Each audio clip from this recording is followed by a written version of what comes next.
खुशी जब आपके अंदर का मौसम आपके बाहर के मौसम से मुताबिकत रखे और मैच हो जाए, इसको खुशी कहते हैं।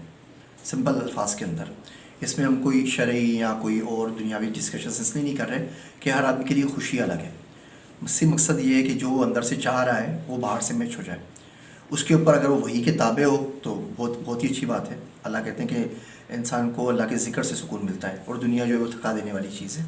तो उसके लिए खुशी वो होगी, किसी और आदमी के लिए और होगी। लेकिन सिंपल सा इसका आंसर यही है कि आपके अंदर का मौसम और बाहर का मौसम एक जैसा हो जाए तो ये खुशी है। खुश रहने का जो फार्मूला है वो उसमें 2-3 चीज़ें आती हैं। पहली चीज़ तो ये आती है कि आपको लोगों को माफ़ करने का हुनर अपनाना होगा। उनको सीखना होगा कि लोगों को माफ़ कैसे किया जाए।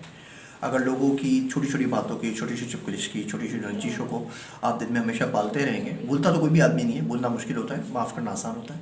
तो फॉरगिव कर दें, फॉरगेट करना तो मुश्किल होता है, लेकिन वो माफ़ करना उनको सीखें। दूसरी चीज़ ये देखें कि आप दुनिया में नफ़ा बख्श कैसे बन सकते हैं। दुनिया में 2 तरह के लोग होते हैं। एक नफ़ा खोर होते हैं जिनको हमेशा अपनी नफ़ा चाहिए होता है। दूसरे नफ़ा बख्श होते हैं जो दूसरों को नफ़ा पहुँचा रहे होते हैं।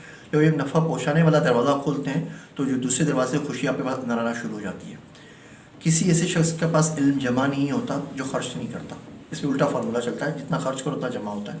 खुशी के साथ बिल्कुल यही तरीका है। जितनी खुशी आप लोगों को देते हैं उतनी आपके पास जमा होती है। अगर आप खुद अपनी ज़ात से खुश नहीं हैं तो दुनिया में आप किसी को खुश नहीं कर सकते।